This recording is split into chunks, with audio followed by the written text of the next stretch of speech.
Okay, welcome to another episode of Inflection. I am your host, Brian Berletic, and joining me as always is Angelo Giuliano. Angelo, you're still in Venezuela, am I correct? Still in Venezuela, the last days, leaving, going back to Europe next week.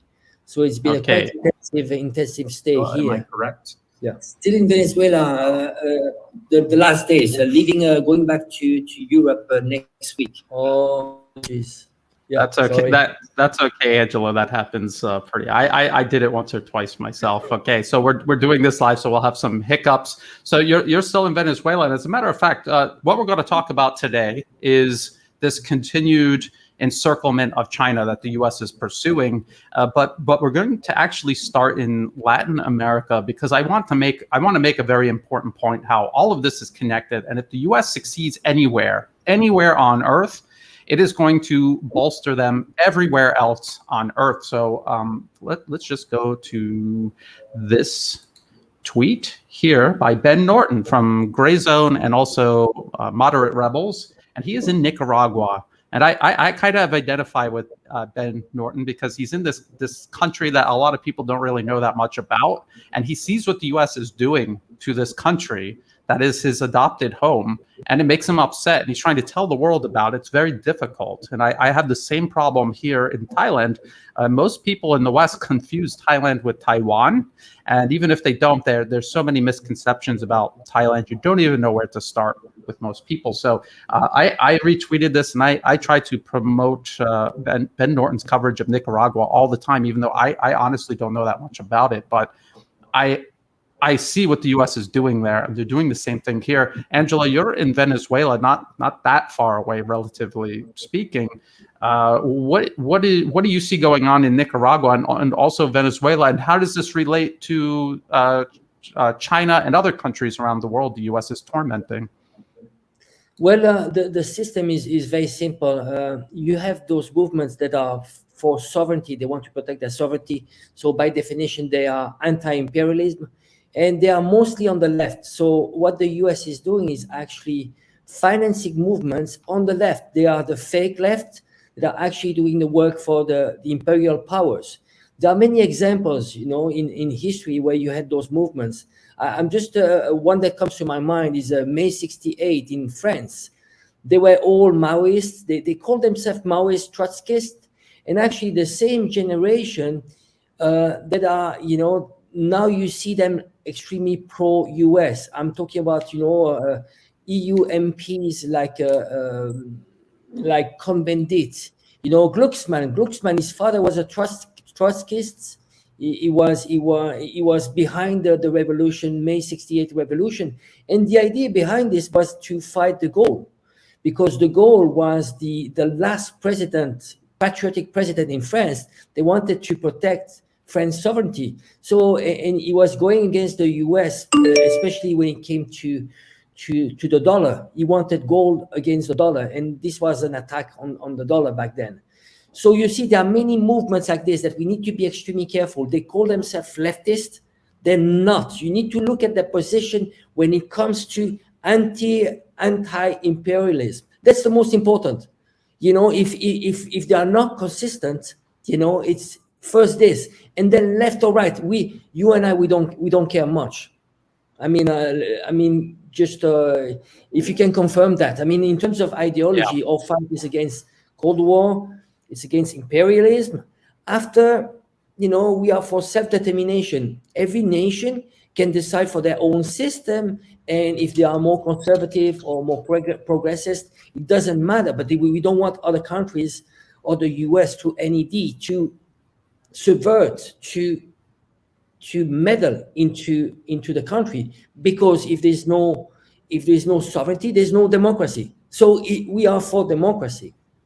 Yes. Well, that's the thing. Democracy is like you always say, it's about sovereignty. And if you don't have sovereignty, there's no democracy.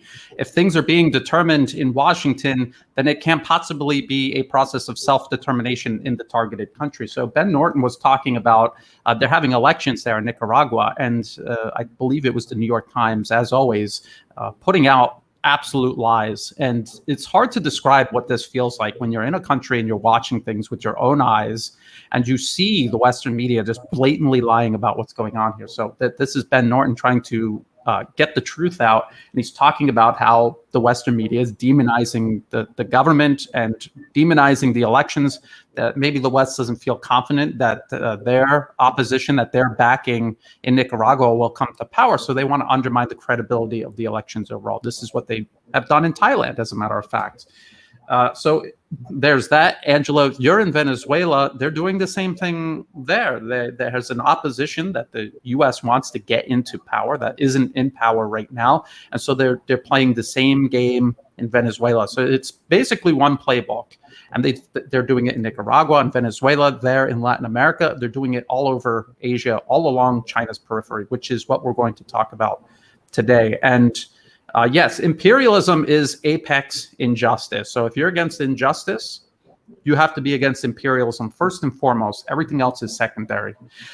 So this is why we push back. And Ben Norton is there in Nicaragua. I'm here in Thailand.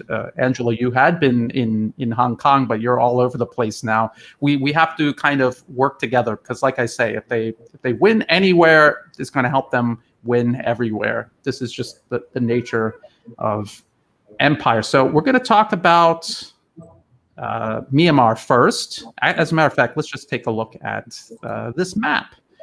So we've showed this map before. This is the encirclement of China. This has been going on for decades. There's U.S. State Department documents talking about encircling China for decades. The U.S. has tens of thousands of troops in Japan and South Korea. They're trying to establish a military presence in the Philippines. They attack the current government. They're trying to get rid of the current government and replace it with a U.S.-friendly government. The Philippines used to be a colony of the U.S. Some people don't know that. There's the provocations in the South China Sea. There's Taiwan, which we will talk about today. There is Thailand, which we will also talk about today. And, of course, Myanmar. And the second map, Angelo, you're familiar with these Belt and Road projects. What would the U.S. be trying to stop in, say, Thailand or in neighboring Myanmar? Well, we need to, one of the aspects of the Belt and Road Initiative, strategic aspect for China, is to bypass the Malacca Strait, because the biggest risk for China would be to have a blockade, the same as the US did with Japan in the World War II. Because this Malacca Strait, you have 80% of oil resources, gas, oil that is going through this Malacca Strait.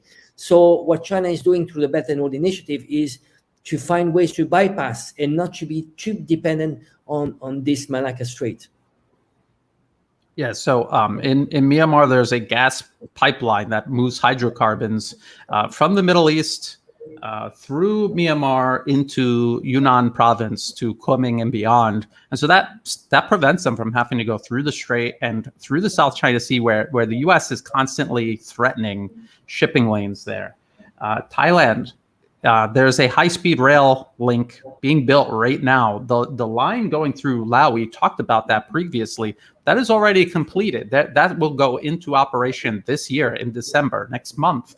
And then when the Thai leg is finished, you will be able to go from Kunming to Bangkok and back by high-speed rail. It'll be an incredible achievement. It'll open so many doors for the region. Of course, it'll stitch everything in the region closer together. And if the U.S. is trying to encircle and contain China, that's something that they would be interested in stopping. And so we've talked about how the Thai opposition here in Thailand, the ones behind the ongoing protests here, they have openly said that they want to cancel the high-speed rail project with China and do Hyperloop, which it's like a sci-fi train in a vacuum tube that doesn't even exist. So basically, they're going to replace a real high-speed rail already under construction with nothing. That's what they're going to do. Now, let's talk about Myanmar. Angelo and I have been talking about Myanmar since February, basically, since the military ousted the government there. We're going to talk about that in just a moment. But This is Myanmar Now. I want to point out that this is opposition media. It's funded by the U.S. government through the National Endowment for Democracy. And actually, let's reload it, and I'll show you what pops up when you. The military regime is targeting Myanmar's journalists. Help us continue our vital reporting, and they never tell you that they're funded by the U.S. government. So it's armed conflict. They're killing each other. The opposition is killing soldiers. The soldiers are fighting back. The opposition media brags about how many soldiers they're killing, and we're going to go into some other. We're going to go into some other articles here from the opposition media about things that they're doing to people who are not soldiers or police. And we're going to talk about this one. Myanmar's shadow government launches plan to tax business owners. That's a really interesting one. But first, Angelo, you want to tell people about just how completely captured Myanmar's opposition actually is, how it's not democracy at all. While I scroll down this very long list of U.S. government-funded political interference in Myanmar, which they're still calling Burma. Go ahead, Angelo. Yes, I think it's very important to give the background to our viewers about what is happening in Myanmar. It is very counterintuitive. We are actually agreeing somehow with the military that this takeover is due to the lack of democracy. Why are we talking about lack of democracy? It's because Myanmar's democracy has been hijacked. We are talking about more than 30 years of heavy funding of the whole civil society, parties, politicians, where you get to the point where you have Aung San Suu Kyi, which is surrounded by foreign advisors. So she's actually taking orders from advisors that comes from the US State Department, George Soros Foundation, etc. So basically what they're doing is a constitutional takeover. And because she's basically not working for Myanmar, she's working for the US. Just look at the actions she's been taking since she's in power. It was a strong focus anti-Belt and Road Initiative. They downsized the deep water ports. This is not going for the interest of Myanmar. They canceled the dam, and you have advisors actually surrounding her. They are actually focusing on fighting the Belt and Road Initiative. That's their exclusive jobs. And you know how it is important for a country like Myanmar to have the Belt and Road Initiative. Because well, the 30 to, I don't know what's the level, but it's 30 to 40% of their trade is with China. And probably 18% of their trade is within the Southeast Asia. So you need to have to be connected with the region. How do you connect with the region? Through infrastructure. And infrastructure, as we talked about before, it's the foundation for growth and prosperity. Because when you build a road, there's everything that goes around the road. The Chinese call it economic corridors, because you around that you are going to build cities, you are going to urbanize, and it's about industrialization. So it's about getting out from this frame. This frame, when you are colonized, you're not industrialized and you don't have roads and so on. This is what the big empires wanted for the global south, not to be developed. Keep them poor and we just give them enough, and so we can get what we need from them. What we need from them is minerals, oil, like all those products that don't have added value. While when you are prosperous, you need to be industrialized, and you need to go into a higher added value industries, and that's what the West doesn't want. It just wants to keep itself poor. If I could just jump in real quick, if you look at Myanmar, if you look at what China has been doing in Myanmar already, they have been building bridges where there were no bridges at all. They had trucks trying to cross a river, a main river, and I think it's the Irrawaddy River. They had to cross by ferry. Think about how inefficient that is, and how much opportunity and growth is stopped because they have to get on a ferry and cross the river. China just built a bridge that could carry the weight of the trucks. Now the trucks just go like everywhere else in the world. And why, Angelo? Why are they trying to keep these? Why is the West trying to keep these countries weak? Because they represent a small fraction of the global population, and yet they're trying to maintain dominion over the entire planet. The only way you could do that is if you encourage inequality. If you keep everyone weak and beneath you, that's the only way. If China is building these countries up, the US can't boss them around. Even China cannot. China's Belt and Road Initiative has built into it safeguards against abuse by China in the future, because that's, I think, is a reasonable fear that people might have, is if China becomes so powerful, what if they start acting like the US? What if just China and the US switch places? That would be bad. The Belt and Road Initiative has safeguards built into it. They are building these countries up specifically to maintain a global balance of power against the West, but also against their own potential for unwarranted power and influence. So people really got to think about that, and think about how counterproductive the West's war on the Belt and Road Initiative is. It's going to undermine their ability to stop and actually the abuse of China that they imagine would actually take shape if they sabotage this Belt and Road Initiative. So there's also that. Angela, do you have anything else you want to talk about in regards to that? Or because I want to talk about, like, this is Aung San Suu Kyi at the National Endowment for Democracy. And I showed people this long list of programs the NED is funding. We all know the NED, it's a National Endowment for Regime Change. They just have to say democracy, because if they didn't, it would be too obvious. But this is the leader. This is supposed to be the leader of a sovereign country in Washington, associating with the NED. And I want to show you how bad it actually is. Here's the National Unity Government. This is the parallel government that the US wants to recognize as the legitimate government in Myanmar after the military threw it out of power in February. And if you go through here and you look at, say, the Ministry of Foreign Affairs, which is very high up there, it's a very senior position to hold. This is Zin Mar Ang. And even in her official bio on the official NUG website, they admit that she's a Reagan Fassel Democracy Fellow of the National Endowment for Democracy, and she has her own website on the NED. I have to point this out every time, because people are like, no, the Aung San Suu Kyi and her National League for Democracy, they won by a landslide. It's democracy, and it's not democracy if the West is so deeply involved in supporting this opposition party, giving them money for media, campaigning, meddling in the educational institutions in Myanmar. This is as bad as rigging an election. Actually, it's worse, because it ensures that you can win every single election without ever having to rig the election itself. Angelo, you got anything you want to add on to that before we got to go, because we got to get into Absolutely. Well, I think I just want to remind people, NED, it stands, it's a nice word. It's a rebranding of the CIA. So when you have people in your country that are actually being paid by the NED, they are actually agents. They are foreign agents. They are not going to work for your country exclusively.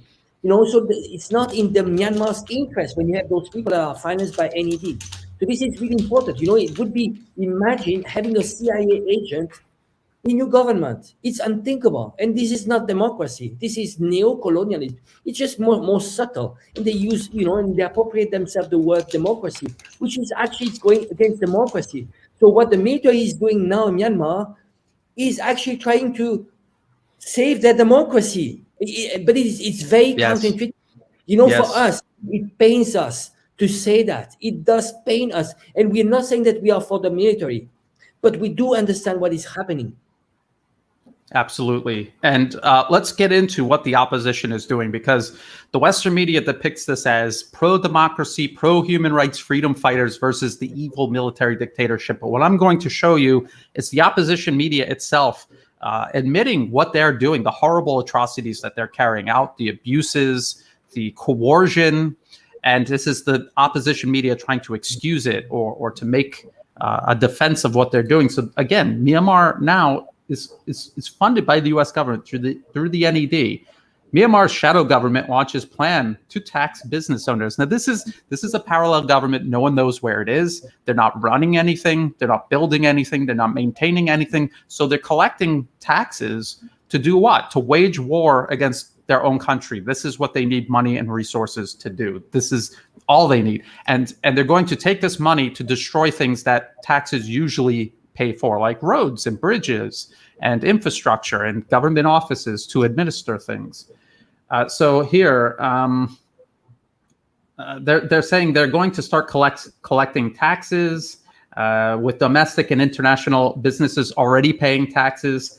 And they're also going to say people are allowed to determine their own tax rate for now. But let's see. I want to see where it says what happens. Yes, here. Those who failed to pay taxes would be committing tax evasion. So failing to pay taxes to a fake government that no one even knows where it is. If you don't pay your taxes to them, they're putting your name on a list, and you will face legal action, including the declaration of your assets as illegal after the revolution has succeeded in overthrowing the junta. That's completely crazy. That makes no sense at all. Angelo, what do you think about that? Well, it looks like more like mafia style, and I could imagine locally they would actually try to get packs. And they would kill people. I wouldn't be surprised. I mean, this is not much different than what happened in places like Syria. Where you have when ISIS was collecting taxes locally, it's not much different. I was just thinking of that. What they want is a failed state. They want people to fight to get so desperate. So they turn against the government or the military. So in order to do that, they need to create, huge tensions. The boycott. They want kids not to go to school. So what did they do? They bomb schools. But this is not civil disobedience. It's not civil disobedience. So they want to get to the point where it becomes a failed state, and that's what we're experiencing here in Venezuela. You have hardcore, pro Maduro, but it's how much are you going to support Maduro when you're suffering? You have to wait 12 hours a day to get some gas, at the gas station. So they want to accumulate the frustration. So they want to get to the failed stage. So then everything is destroyed, and then people have no choice but to turn again for the NLD, the pro-US government. Yes, but as we know, that doesn't work either, because once you cave in and the U.S. captures your political system, you'll end up like, say, Ukraine or Georgia, where you just turn into this banana republic, a joke on the international stage. Your industries, everything that made your country special or powerful, gets strip mined out from under you, and you're left you're not even able to fight back. And you're just left in limbo. You're just this pawn on the stage that the U.S. now has and uses. So Angelo, you said what will happen is you will get killed if you don't pay your taxes. I highly suspect that that's true. And we'll get into that in just a moment, because there's another article kind of related to that. Here is police officer dies in Mandalay bombing near GEMS trading center, and this is about the opposition leaving bombs all over the place, and then the police trying to defuse them to protect innocent people who are getting caught in the crossfire here, and the police officer dying. So there's one. And then school reopening greeted with criticism from parents and teachers. The reopening of schools on Monday was widely dismissed as an effort by Myanmar's junta to reassert control over students. Now, this opposition government, the NUG, and the civil disobedience movement, all of these people, do you really think that they're having the best interests of Myanmar at heart by saying, we don't think children should go to school, we should keep schools closed, and we should encourage people not to go to school? Who actually benefits from that? This is what you were saying, Angelo, burning the country down. This isn't about resisting. This is about burning the country down and plunging absolutely everyone into economic and social desperation, right? Well, we had the same in Hong Kong. There's the Hong Kong protests were heavily financed by the U.S. National Endowment for Democracy, and they had a slogan was mutual destruction. They said, if we burn, you will burn with us, and that's what is happening. It's about complete destruction. So when you look at the U.S. position here, what they wanted was to put a U.S. puppet in place. If they don't succeed, they are going to bring chaos, the same as what happened in Syria. I mean, Libya, imagine, Myanmar turning to Libya.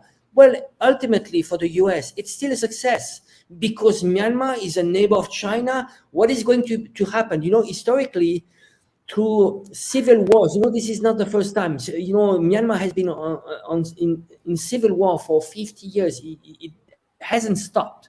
But, you had lots of refugees crossing the border to China. You have hundreds of thousands actually right now of Burmese, native Burmese living in China.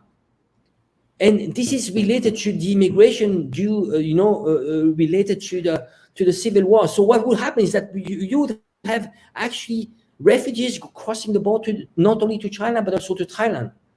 Yes, absolutely. Humanitarian crisis. So if your neighbor, what China wants is stability for its neighbors, and what the Belt and Road Initiative is doing is providing that, because it's giving more prosperity. And when you build roads, you connect people. And there are less tensions because you connect. It's about connecting people.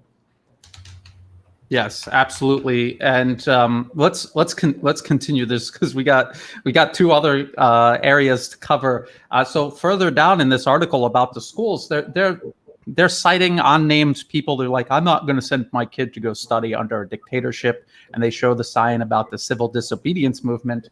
But Angelo, you remember this article from Reuters this is from June of this year. Boycott and bombings mar Myanmar's new school year. It wasn't just the civil disobedience movement. It was also concerted violence targeting schools and teachers and students, because not enough people were joining the civil disobedience movement. So they used terrorism to convince them to not really join, but to at least not go to school. And they even talk about teachers. Here, teachers were also afraid. Some teachers had to go to school in normal clothing and change into their uniforms only inside the school, because in Southeast Asia, a lot of countries, teachers at state schools wear civil servant uniforms.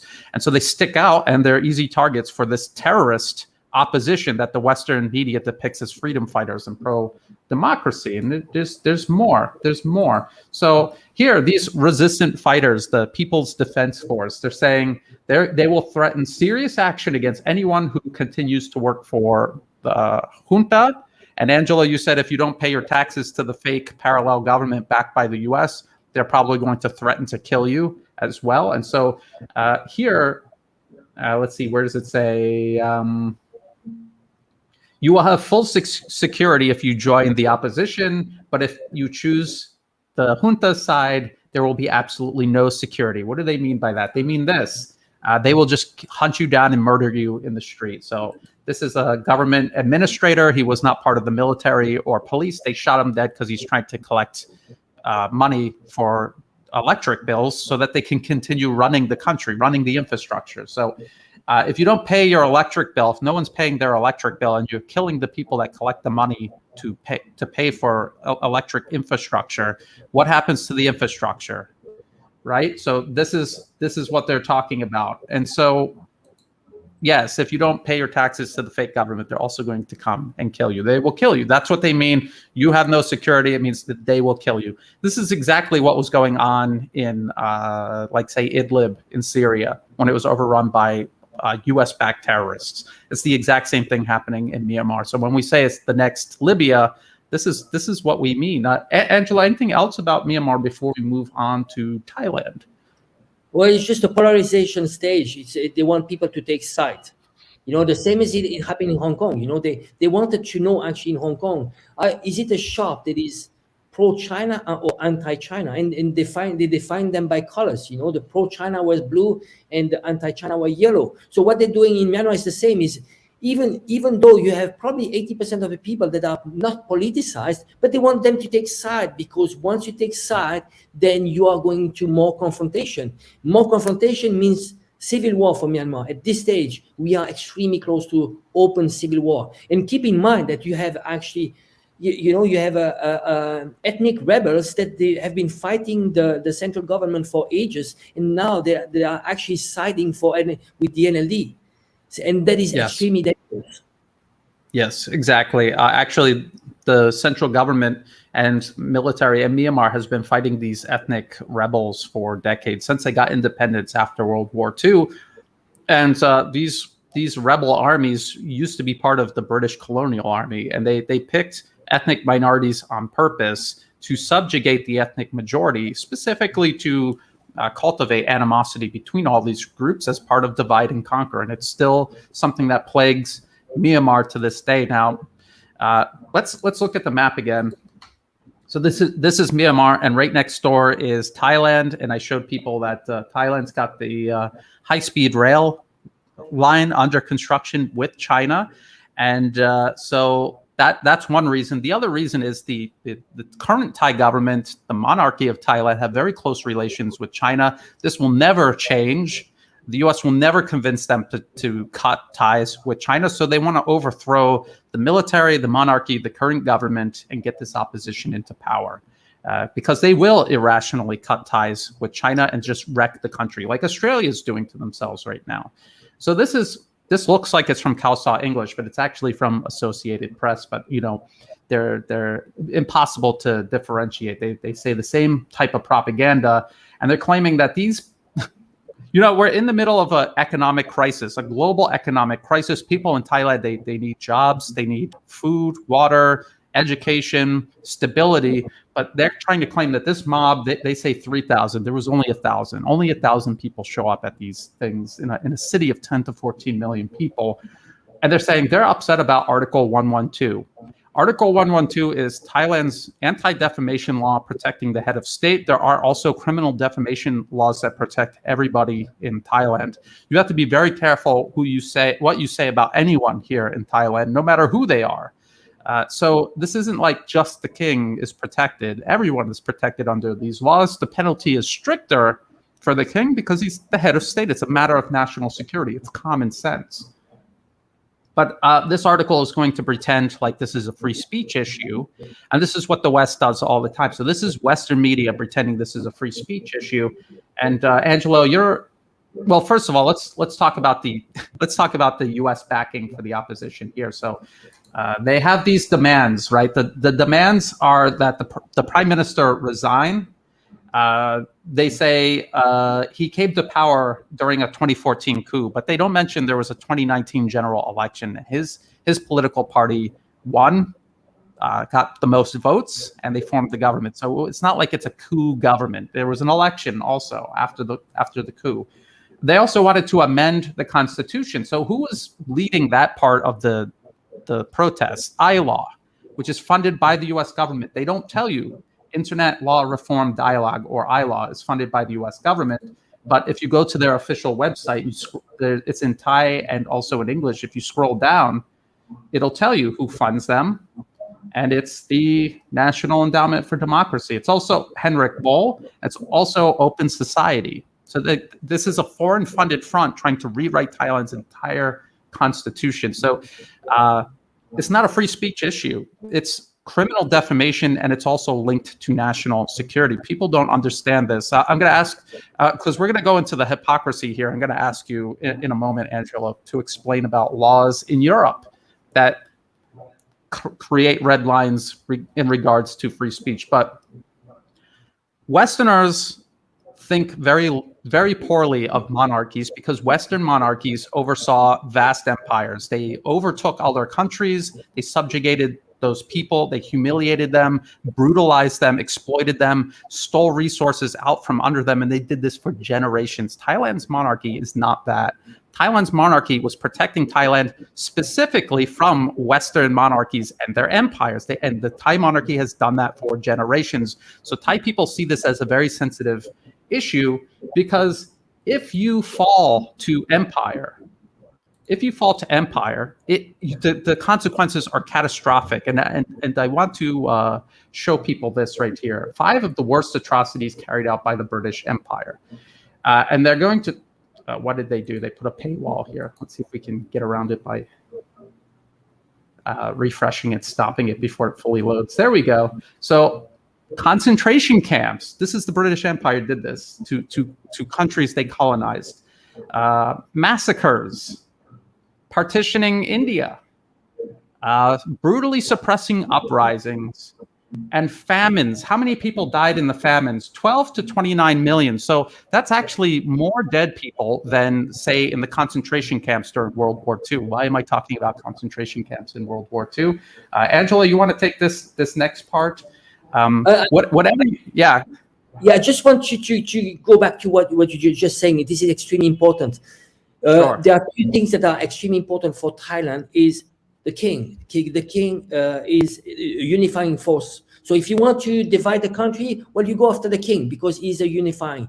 And then constitution. Constitution is the rule of the game. You change the rule of the game. You control the rule of the game. You control the game itself. You control the democracy. Keep in mind that when you look at democracies, you need to look at the constitution and the rule of the games. If the rule of the games are written by the elites or foreign powers, it's not a real democracy. So this is very sensitive. So now maybe we can go back to the news on defamation and the double standard. I mean, clearly here the West is actually trying to condemn defamation law, which is actually its internal affair, and actually defamation laws are everywhere, and it's not extreme. Actually, the way it's doing this, you cannot bash someone just like this, and this is like everywhere around the world. Now you have this case of Holocaust denial, and those anti-Holocaust denial, you find them all around Europe, and they're very, usually you can go, it's a minimum of 1 year, but it's they call it denial, but actually even to question what happened in World War II and everything which is related to the Holocaust, even to question, which is actually the normal task of a historian, is actually illegal. So it's a very questionable law. So I'm questioning the law, but then you have cases like Alain Soral. He's a famous writer and very influentially in France. He's been actually questioning things about the Holocaust, and he's going to jail. It's not the first example. You have many other examples. You have historians like Ewing. You have Forisson. Forisson, is probably the most well-known revisionist when it comes to the Holocaust. So you see, I mean, David Ewing is a historian. He's actually one of the biggest experts when it comes to World War II. He's the one that actually in the 80s exposed what happened in Dresden bombing. You know that for 30 years, people didn't know what happened in Dresden, but it actually in one night, 100,000 people died because of the bombing. And David Ewing, because he was living in Germany back then, he started hearing stories about this, and he wrote a book. So the thing is that they silenced him because he started questioning the Holocaust. So here we're just talking about like the double standard. Here we have laws that are extremely severe, and he could have went to jail for 10 years, and they put him in jail for 3 years. Alain, he went for one year, and then this is a woman who's like in her 90s, and she is in jail for Holocaust denial. And the thing is, look, if that's how Europe wants to draw their red lines in regards to free speech, that's fine. But here they are actively supporting a mob in Thailand to attack the red lines that Thai people have established for themselves. How dare the West draw their own red lines and then dictate to other countries where they can and cannot define their limitations on what is free speech and what isn't.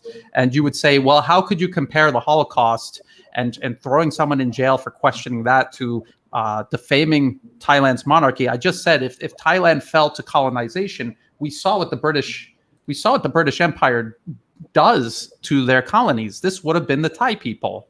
And Thai people understand this.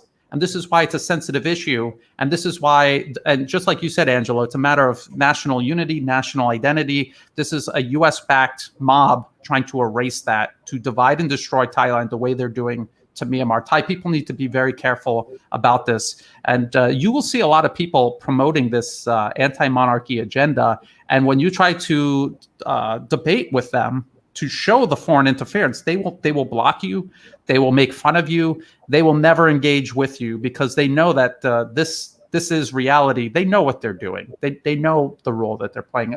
What's most ironic is this story about France, and I don't think he's the only one that's gone to jail for Holocaust denial. This guy Playbook in the Thai opposition here, he's really loves France and the French Revolution, and he's always saying how we need to have a system like that in Thailand.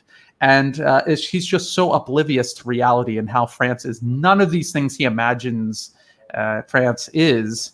And just the hypocrisy is off the charts. But again, he's a guy who will be very careful about who he debates. He'll never debate someone that will bring this up and show just how plain foolish this narrative is, if you really think about it. Angela, you have any closing thoughts, especially about she's 90, she's in jail? Like, if that's Germany's line and that's what they want to do, that's okay, but don't stick your nose in other people's business. I showed you how Henrik Boll is funding ILAW in regards to Thailand, its constitution, and also the monarchy. So how dare they throw this old woman in jail and then wag their finger at Thailand about defamation laws protecting the king? Angelo, anything else you want to add to that? We'll move to Taiwan. This Holocaust denial law is absolutely absurd. We are talking about just questioning. I mean, I think it's fine. I don't support what they're doing, those people, but this is freedom of expression, and you actually not, there's no defamation. It's just what normally does the historian does, because the vision of history changed through time. The way the perception and the elements you get through history is different. Right after World War II, what are you expecting in terms of propaganda? And that propaganda. Remember, like World War II, everything that happened in World War II was written not by historians, it was written by politicians, because it needed to fit the narratives.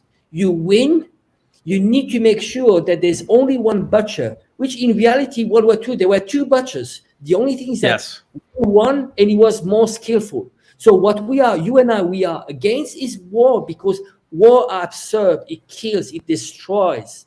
It's not about who wins. This is absurd. This is why, we're fighting people, and they don't realize that what they are promoting is war. When they're pushing the agenda, the US agenda and the mass media agenda is pushing for war. So this is what we're going against. It's not for a country, or, this is against war. Simple as that. And again, like, if the West was serious about free speech, even about things that make them uncomfortable, they wouldn't have those Holocaust denial laws. Now, for me, if I were to go to Germany or France, I would respect their laws, because I'm a guest in their country. And the only thing that I ask of them is to mind their own business in regards to other countries and what they view as sensitive. Of course, the Thai monarchy is not an issue that is sensitive in Europe. And so they don't see why people would be sensitive about it. But then maybe people in Thailand don't get it, why they're so sensitive about the Holocaust. Thailand wasn't involved in that. That was on the other side of the world. So it's just about respect. And this is one of the problems we have with Western imperialism. It's apex injustice. And how do you commit injustice against somebody else so easily? It's because you don't respect them. And the West just openly disrespects everyone else by having these double standards. And speaking of that, here we go to Taiwan. So here's and it's links back to France again. It's just like a weird subcategory of our discussion today. France is going to be involved again. Taiwan welcomes first official European Parliament delegation. This was just this week, I think. And it was a delegation from the EU. It's supposed to represent the EU, but it was led by this guy named Raphael Glucksmann. And Angela, I heard you mention his name earlier today. So why don't you give us kind of like an overview of what happened here with Taiwan and Raphael Glucksmann and I think it was some Lithuanian politicians. What's going on with this? Is the EU getting on the bandwagon with the US against China in regards to Taiwan? Well, this is only a delegation. I don't think we should look at this as being representative of the EU. Keep in mind that when it comes to foreign interactions, it's still the task of the president. So we need to pay attention to what Merkel says, to what Macron says, but not this delegation. And when you look at the background of who's behind this delegation, you have Raphael Glucksmann. is French, but he's not representing French interests. He's basically represented U.S. interest. He was actually a close advisor to Saakashvili. You know, if you look at this background, hold on. I just want to show the evidence so people know you're not just making this up, Angelo. Absolutely. This is from WikiLeaks. Hillary Clinton's email archive, and this is about U.S. government meetings with the Georgian government when Mikhail Saakashvili was running it. And let's here he is. So he's a French citizen, and he is an advisor to the president of Georgia. This is outrageous foreign interference. The irony here is that Glucksmann, and you were probably going to point this out, but Glucksmann got elected as chair to a special committee in the European Union against foreign interference in the EU. Why did they elect him? Was it because he's so familiar with foreign interference? Because he's an agent of foreign interference, and they're like, he'll be able to spot his own. He'll be able to kind of smoke them out. Angelo? Well, interesting when you look at his background, you know, his father is André Glucksmann. His father was one of the leaders of the May 68 revolution, which was backed by the US. You know, this is we all talking about the whole background, you know, his ex-wife, from his ex-wife to his current partner. His current partner, she's linked to the George Soros Foundation. Her father is in the board of the George Soros Foundation. So you see, this is how representative is that to the EU? It's not. You have foreign agents which are in the EU, you know, on the payroll of the US, and that are working for the US but not for EU. So I wouldn't take this too seriously. It's more symbolic, but of course it's upsetting China because Taiwan is still not a country. It's it's part of China, and it's upsetting, and they're pushing the agenda. I want to draw the parallel. You know how it can be perceived on the side of China. It can be perceived on the pre-Maidan revolution in Ukraine, when you had those delegations coming over and saying, "Oh, you go for this independence." And so basically, they're pushing an agenda on Taiwan. When you tell Tsai Ing-wen, you tell her, "Oh, we support you," and so on and so on. And people in Taiwan, they say, "Oh, EU delegation," it's giving legitimacy to the doubts they have. Some people are citing, there's a status quo, what should we do? And now you have this EU delegation, and it's actually going to influence. And this is bad. This is foreign interference. This is going against the UN Charter. It's very clear in the UN Charter. It says clearly countries shouldn't do foreign interference. So you have an anti-foreign interference entity from the EU, which is going to Taiwan to do interference. How ridiculous. It is. It's so ridiculous. And I want to point out a couple of things here. First of all, this was kind of the conclusion I came to. And Angela, I was talking to you about this earlier this week. And I think it's very clear that this Raphael Glucksmann and this delegation does not represent the EU. They represent the US under the cover of the EU, which is a form of interference in and of itself. And then they're interfering in China's internal political affairs. And China, through the Global Times, this is state media. So when you read the Global Times, this is kind of like what Beijing is thinking. So always keep that in mind when you read it. But what did they call this delegation? Political clowns. Political clowns, and they're trying to encourage and kind of egg on the current Democratic Progressive Party led government in Taiwan to, just like you said, Angelo, go for this ridiculous goal of independence, just like they were egging on the Ukrainian opposition in 2014. And it's a disaster. They're pushing Taiwan off of a cliff, just like they did to Ukraine. And we look at Ukraine now, what a success story. And this guy was involved in Georgia and Ukraine, and now Taiwan. I mean, do you see the pattern? Do you think Taiwan will be the exception and not be pushed off the cliff? That's what Glucksmann is in Taiwan to do, push it off of a cliff. And this is China recognizing that this does not represent the EU. China and the EU have a good relationship. They're not going to let this provocation ruin it. And so, again, China being the mature one in the room and not going for this bait. I still have a lot of people. I don't know about you, Angela, but I have a lot of people that's they labor under the delusion that Taiwan is a country, and when I tell them that it's not, and that even the U.S., the U.K., Australia, the EU, none of them view it as a country. This is from the South China Morning Post, and they're saying EU defends plan to expand Taiwan relations without recognition of statehood, because they don't. They recognize one China. And they know it's a sensitive issue, and they don't recognize Taiwan as a country. It's part of China. There's only one recognized government in China. It's the People's Republic of China in Beijing. So this is the EU. This is the United States. This is the official State Department website. The U.S. and Taiwan enjoy a robust unofficial relationship.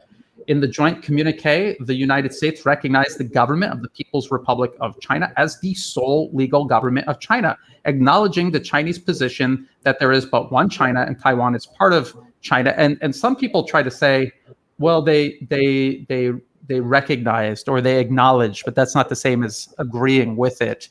But down here, very unambiguously, it says the United States does not support Taiwan independence, and elsewhere it says the U.S. wants mainland and Taiwan to sort this out on their own without foreign interference, and yet the U.S. is not doing that. They're not taking their hands off and letting people in China sort this out. And so, if you check the UK government or the Australian government's websites, it's the exact same thing. This is the one China policy. None of these countries have embassies in Taiwan. None of them, and Taiwan does not have embassies in any of these countries. So it's very important to keep that in mind. I want to talk a little bit about the fictional fantasy of Taiwanese independence versus economic reality. But do you have anything else you want to add in real quick, Angelo? Well, very simple. You talk about the international recognition. When in reality, just look at the Taiwan's constitution. It states clearly that it's not an independent country.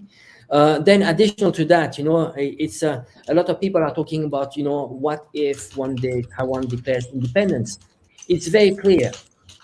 They would need to amend the constitution. In order to amend the constitution, they would need 75% of support in the legislative yuan. This is the Taiwan's assembly, 75%, and then they would go vote for referendum. It's impossible. You have 50% of the parliament in Taiwan, which is Kuomintang, KMT, the National Party, which would never go for that. And then the other side is another 50% DPP, which is US backed. But even within the DPP, you would never, it would be difficult to get a majority within the 50%. So, and they need 75%. So that's impossible. It's impossible. There are many polls that actually states clearly, if people are, the majority are not for independence, if maybe they're for status quo, and the status quo, everybody's happy. China is happy with the status quo. Taiwan is happy with the status quo. Why change? And keep in mind that the Taiwan and China is de facto reintegrated, reunited just because of the economy, because money is power. Money is power. You have 2 million of Taiwanese that are working in China, out of 30 million. So you see there are interconnections, and you see when you have 42% of your economy that depends on China, I mean, why would you cut that bridge? It's cutting your own wrist. Doesn't make sense. Yeah, and how would Taiwan, if they did go, the thing that you explained about Taiwan actually declaring independence, I understand that, and I think normally that would be the insurmountable barrier between Taiwan and the DPP. No matter how enthusiastic they are to serve Washington, that would be a wall too high for them to cross. But the DPP itself got into power because the U.S. interfered in Taiwan's political system. They got them into power, I would say, extra legally and through foreign interference. And so them not following their own rules, that would not be a surprise if they somehow did something to declare independence outside of the framework that's already been established. I don't think anyone should be surprised about that. I mean, look at the opposition in Ukraine. They didn't get into power through an election. They overthrew the government. So we have to be very careful about U.S. proxies. They don't play by their own rules.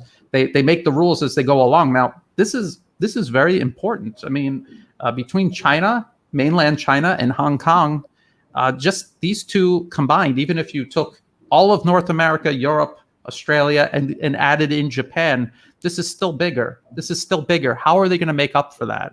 There's absolutely no way. And the window of opportunity the U.S. has to continue pushing this, there's no way to do this where it would actually work. So again, this would be another Ukraine where they just do something completely irrational, destroy their ties with countries they have a natural tie to. Like for Ukraine, it was Russia. And then they're just stranded. They were this pawn that gets used, exploited, used as a battering ram against Washington's enemies, and then discarded. This is what will happen to Taiwan, and people need to understand this. If people in Taiwan came to the conclusion themselves that they wanted independence, that would be one thing, but clearly they didn't. And clearly this does not serve their best interests. So people have to keep that in mind. It's not just about, if you have enough money, you can rig any political system. If you have enough money, you could get the media to convince people of anything. Follow the money. And at the end of the day, you have to ask, what is in the best interests of these people? Is Taiwanese independence in their best interest? No, it's not. So I think, Angelo, unless you have something else to add, I think we're kind of to the end here. Let's just go back to the map one more time. And so today we just gave an update on Myanmar, Thailand, Taiwan. And I mean, if you could just go with the mouse, you can see it's like a little arc. I mean, it's literally an attempt to encircle and contain China. Angelo, you got anything else you want to add? Well, just to talk about Tsai Ing-wen, I think Tsai Ing-wen is kind of the replica of Aung San Suu Kyi in Myanmar. Remember, in 2005, Tsai Ing-wen, she was actually having meetings with AIT, which is kind of de facto U.S. embassy in Taiwan. But in 2005, she was no one. She was actually just a upcoming star in a party, but she was not even a president of her own party. So she would actually report to the AIT, very regularly since 2005. So she's kind of a foreign agent. Talk about meddling here. So I think this is really important just to see. I mean, is she working for Taiwan's interest or for U.S. interests? And you know, I want to repeat what you said just before. I think it's legitimate when a country says, well, or a region says, oh, we want self-determination, we want to be independent. My question here is Taiwanese, the idea doesn't come from them. And when you have delegation and you have all the foreign medias that are pushing for Taiwanese independence, then you have Taiwanese coming up with this idea, but it doesn't come from them. They're being pushed upon them. And that's a huge difference. And that's foreign meddling. And this is unacceptable. Yes. And another thing that I forgot to mention about Glucksmann is this isn't the first time he's meddled in China's internal political affairs on behalf of Washington. He was getting in on the whole Uyghur genocide and forced labor issue, and he was doing it side by side with these U.S.-backed separatist movements who pose as human rights advocates for Uyghurs in Xinjiang.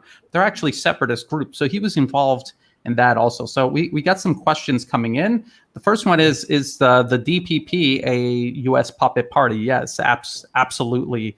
The current Minister of Foreign Affairs, Joseph Wu, is also a co-chair of the Taiwan Foundation for Democracy, which is an NED subsidiary. So the DPP is just completely entwined with Washington, with the NED and other arms of U.S. interference abroad. It absolutely is. And none of the policies that they pursue are in the best interests of Taiwan. They are just there to use Taiwan as a battering ram against mainland China, and they don't care what happens to Taiwan afterwards.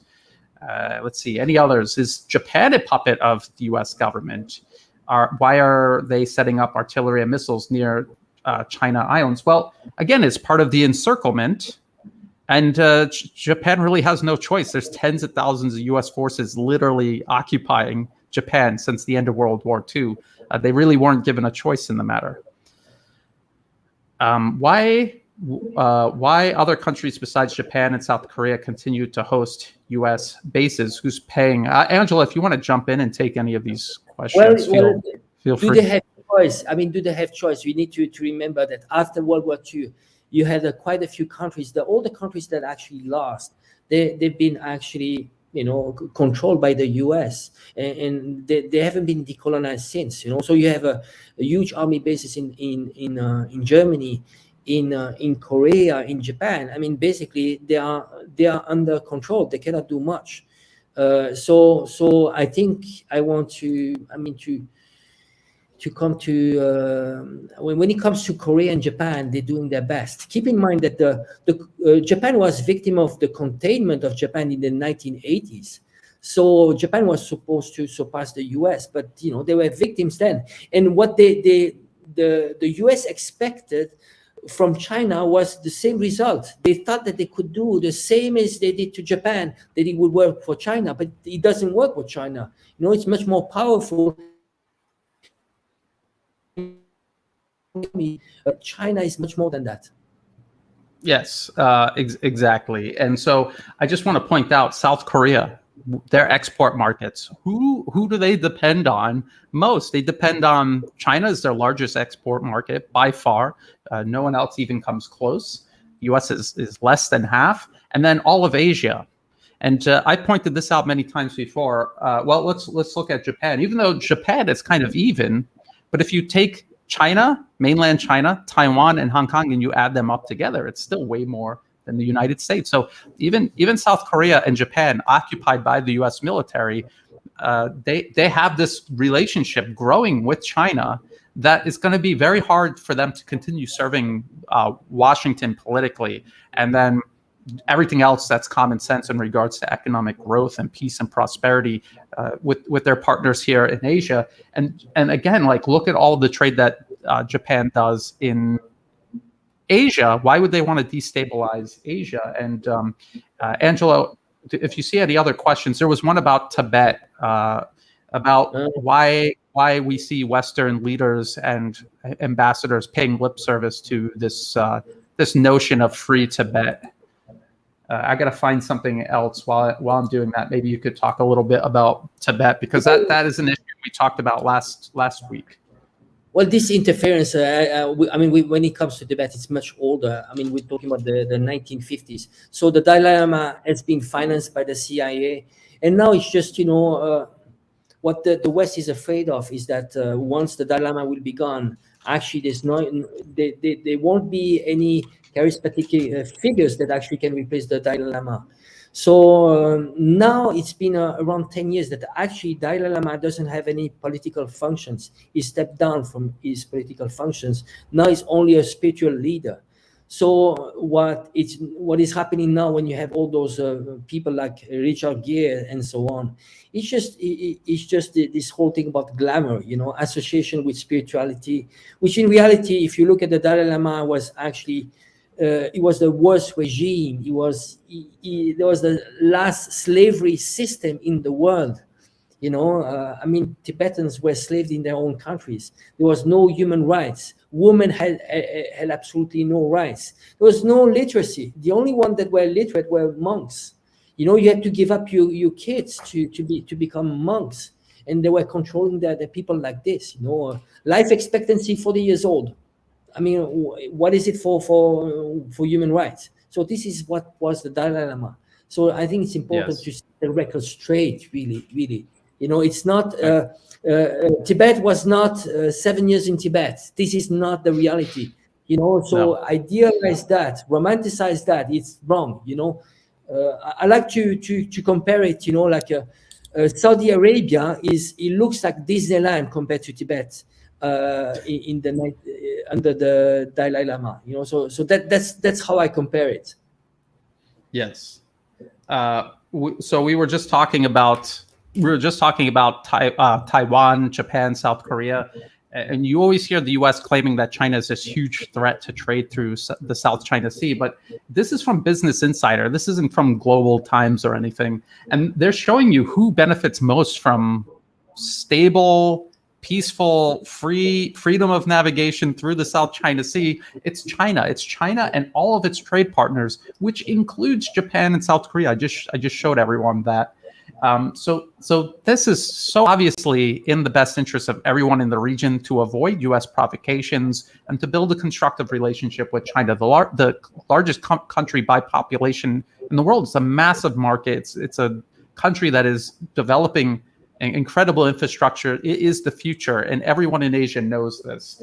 Here is CSIS. This is one of these arms manufacturing funded think tanks that absolutely hates China, extremely anti-China. But even their graph shows you who's benefiting the most from free trade through the South China Sea. Obviously, China. This is actually a really good map. I like how they did this. The United States.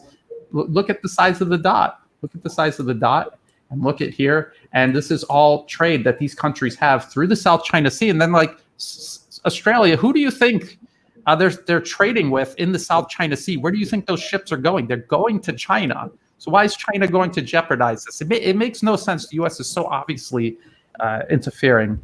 Angela, if you see a question you want to answer, just jump in. There was one about NED in Pakistan. Why whites defend China? I mean, I think it's about you and I. Why are we defending China? I mean, should it be related to race? No, I think it's about humanity. I mean, really. And because in Thailand for 2 decades, I've been in China for more than 2 decades. We want peace. We see reality. We see the lies. It's not about being pro-Thailand or pro-China. It's not about this. It's about justice. We see fake news, and we see that those fake news are leading to war. We need to speak out. That's a responsibility. Because we have access to those information. We live on the ground, and we are much more objective than people that work for a think tank and they work from Washington, and they have absolutely no clue about what is happening here. And they are motivated by war. They are financed by military-industrial complex. We're not. We're simple citizens, and it's not about being white. No, I think we are against racism. The project, yes. Imperialist project is racist. I want to add something. Sometimes where it doesn't make much sense. You cannot be anti-racist at home, but be pro-imperialism. So this is why it doesn't work. If you want to be consistent, you are anti-racist at home and anti-imperialist, because the most racist project existing is an imperialism. Imperialism is about having a white minority of people that is controlling the global South. The global South is multicolored, and this is what they're doing. They want to keep them poor. How do you keep them poor? It's through sanctions, to controlling their democracy, through controlling the currency. That's the neo-colonialism, and we're against that because it's a racist project. Yes, we live in this region. I mean, Angelo, you're in Hong Kong. You have family in Hong Kong. I'm in Thailand. My wife is Thai. My 2 sons are Thai. And this isn't about being white. It's about being human and not wanting to witness one group of people bully another. And so China, what has China, like in the 21st century, what has China done to anyone versus what has the U.S. done? If you're just a normal, grounded human being, doesn't matter what race you are, you should be able to tell the difference between good and bad. But what the U.S. was doing is horrible. And if it doesn't stop, it's just going to victim. I mean, like, look at what they did to Iraq or Afghanistan. How could you not speak up against that? And now they're trying to do the same thing to China. How could you not speak up against that? It's nothing to do with being white or sticking up for China because they're Asians. I want to talk about Pakistan. Yes, Pakistan and China are very good friends. So just like Thailand and China are very good friends, the NED is involved in Pakistan to stir up opposition groups. They're not helping the current government. They're trying to undermine the current government, specifically because Pakistan has a close relationship with China. And if we go to our other map here, you see there's an economic corridor going through Pakistan, and the U.S. is funding separatists in Baluchistan near Gwadar port. And this is a separatist movement, just like in Xinjiang, Hong Kong, Taiwan. This is what they do everywhere. And that's the story there. What about the Uyghur Tribunal? The ruling for the Uyghur Tribunal is supposed to be next month. So we just got to wait and see. I mean, it's obvious what they're going to rule, but we just have to see how much traction the Western media can get selling this utterly absurd, ridiculous it's a kangaroo court. It was a fake. They don't even claim that it was a real trial or tribunal. We just have to see what the media tries to do with that. Yeah, they're actually backtracking. I mean, we see official, I mean, mainstream media, they're coming back. You know, Associated Press actually said that, by the way, this might not be a genocide. I mean, come on, you've been telling all the people, you know, over and over, saying, well, it's a genocide over and over. And now it's like, oh, this might not be a genocide. You know, they're backtracking because there's nothing. It's absolutely empty.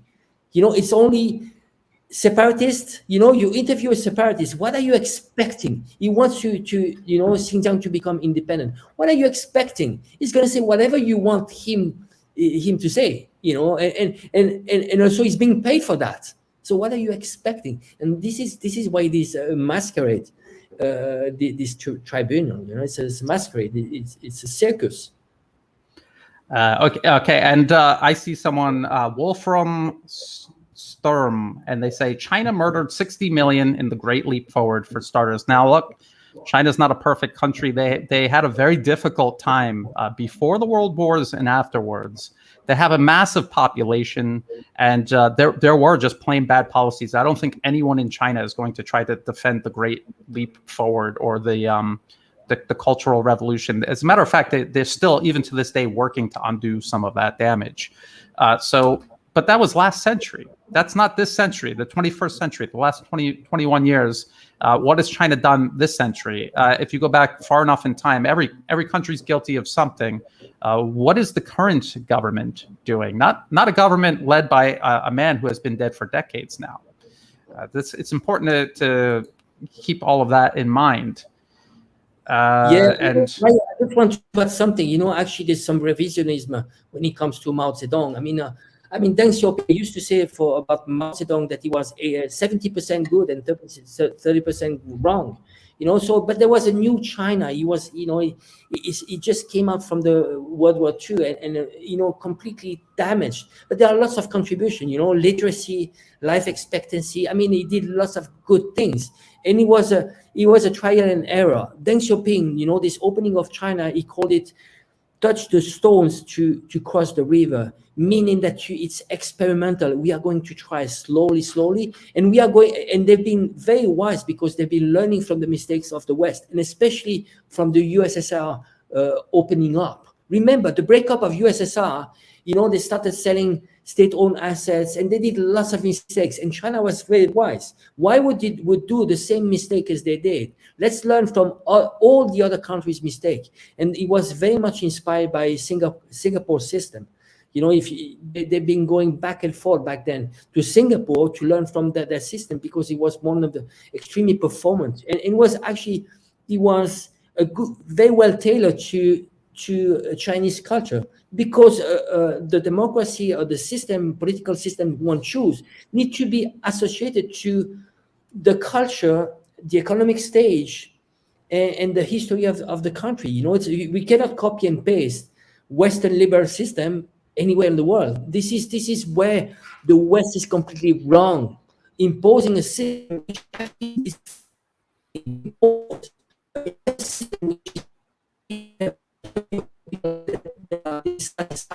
To China, where people are already satisfied and happy with it.